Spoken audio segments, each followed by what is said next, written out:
ये कहानी बाल ब्रह्मचारी रविंद्रजी आत्मन द्वारा लिखी गई है, जो उनकी रचना लघु बोध कथाएं में संकलित है। लघु बोध कथाओं की समस्त कहानियों को ऐसे इंटरेस्टिंग 3D एनिमेशन में देखने के लिए सब्सक्राइब करें जेनिफाइड रिचा यूट्यूब चैनल। ये है जलगांव नाम का एक सुंदर गांव, हरियाली से घिरा, शांत और खुशहाल। यहीं रहते थे दो भाई, समकित और शशांक। परिस्थितियों के कारण दोनों भाइयों ने अलग अलग रहने और अपना अपना व्यापार संभालने का निर्णय लिया। समकित अपने काम पर खुद ध्यान देता, नौकरों पर भी निगाह रखता। उसका व्यापार दिन ब दिन फलने फूलने लगा। शशांक ने आलस्य में अपना कारोबार नौकरों के भरोसे छोड़ दिया। धीरे धीरे उसकी दुकान में अव्यवस्था और घाटा बढ़ने लगा।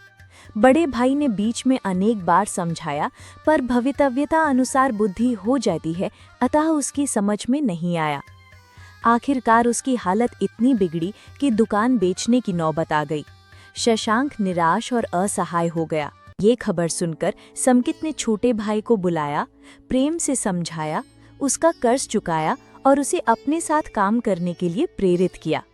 शशांक ने भी प्रेम के वश हो बड़े भाई के निर्देशन में काम करना शुरू किया। दोनों भाइयों की मेहनत और एकता से दुकान फिर से संवरने लगी। अब शशांक भी परिश्रमी हो गया।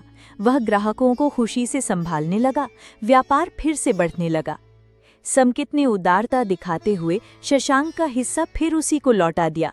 शशांक भावुक होकर भाई के चरणों में कृतज्ञ हुआ।